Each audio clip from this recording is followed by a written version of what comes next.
تمام دوستوں کو السلام علیکم۔ آج میں آپ کو سلطان محمود غزنوی کے انصاف کا ایک تاریخی واقعہ بیان کرتا ہوں۔ یہ اتنا دلچسپ واقعہ ہے کہ آپ اس کو بڑی دلچسپی سے سنیں گے۔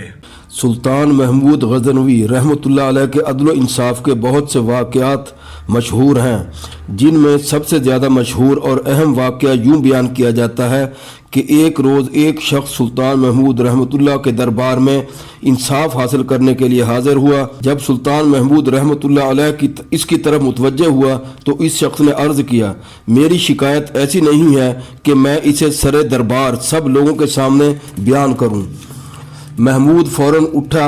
اور اسے اکیلے میں لے جا کر اس کا حال پوچھا۔ اس شخص نے کہا، آپ کے بھانجے نے ایک عرصے سے یہ روش اختیار کر رکھی ہے کہ وہ ہر رات مسلح ہو کر میرے گھر پر داخل ہوتا ہے اور اندر داخل ہو کر مجھے کوڑے مار مار کر باہر نکال دیتا ہے اور پھر خود تمام رات میری بیوی کے ساتھ ہم بستری کرتا ہے۔ میں نے ہر امیر کو اپنا حال سنایا، لیکن کسی کو میری حالت پر رحم نہیں آیا اور کسی کو بھی اتنی جرأت نہ ہوئی کہ وہ آپ سے یہ بات بیان کرتا۔ جب میں ان امرا سے مایوس ہو گیا تو میں نے آپ کے دربار میں آنا شروع کر دیا اور اس موقع کے انتظار میں رہا کہ آپ سے اپنا حال بیان کر سکوں۔ اتفاق سے اب آپ میری طرف متوجہ ہوئے ہیں تو میں نے آپ سے اپنی داستان بیان کر دی ہے۔ خدا تعالیٰ نے آپ کو ملک کا حاکم بنایا ہے، اس لیے رعایا اور کمزور بندوں کی نگہداشت آپ کا فرض ہے۔ اگر آپ مجھ پر رحم فرما کر میرے معاملے میں انصاف کریں گے تو زہ نصیب، ورنہ میں اس معاملے کو خدا کے سپرد کروں گا اور اس کے منصفانہ فیصلے کا انتظار کروں گا۔ سلطان محمود غزنوی رحمۃ اللہ علیہ پر اس واقعہ کا بہت اثر ہوا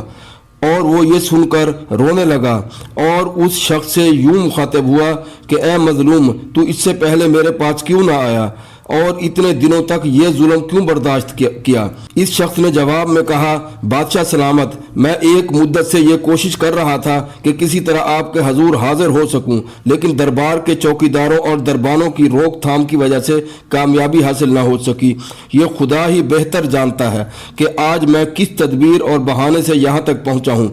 اور کس طرح ان چوکیداروں کی نظر سے بچ کر آپ کے حضور حاضر ہوا ہوں۔ ہم جیسے فقیروں اور غریبوں کی ایسی قسمت کہاں ہے کہ وہ بغیر کسی ہچکچاہٹ کے سلطانی دربار میں چلے آئیں اور بادشاہ سے بالمشافہ اپنی ردات بیان کریں۔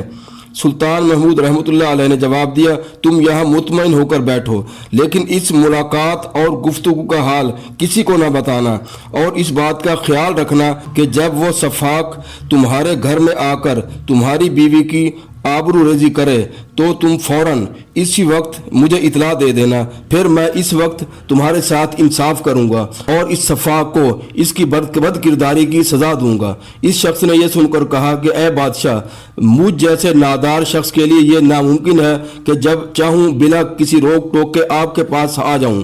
اس پر محمود نے اسی وقت دربانوں کو بلایا اور ان سے اس شخص کا متعارف کروا کر دربانوں کو حکم دیا کہ جس وقت بھی یہ شخص میرے پاس آنا چاہے اسے بغیر کسی اطلاع اور روک ٹوک کے آنے دیا جائے، اس سے کسی قسم کی بات پرس نہ کی جائے۔ ان دربانوں کی رخصت کے بعد سلطان محمود رحمۃ اللہ علیہ نے اس شخص سے چپکے سے کہا، اگرچہ اب میرے حکم کے مطابق یہ لوگ تمہیں یہاں آنے سے روکنے کی جرأت نہ کریں گے، لیکن پھر بھی احتیاطاً تمہیں یہ بتائے دیتا ہوں کہ اگر کبھی اتفاقاً یہ چوکیدار میرے آرام کا عذر کر کے تمہیں روکنا چاہیں اور میرے پاس نہ آنے دیں تو تم فلاں جگہ سے چھپ کر چلے آنا اور آہستہ آہستہ مجھے آواز دینا، میں یہ آواز سنتے ہی تمہارے پاس پہنچ جاؤں گا۔ اس گفتگو کے بعد محمود نے اس شخص کو رخصت کر دیا اور خود اس کا انتظار کرنے لگا۔ وہ شخص اپنے گھر واپس چلا گیا۔ 2 راتیں تو آرام سے گزریں اور کوئی واقعہ پیش نہ آیا کہ اسے محمود سے ملاقات کی ضرورت پیش آتی۔ تیسری رات کو اس شخص کا رقیب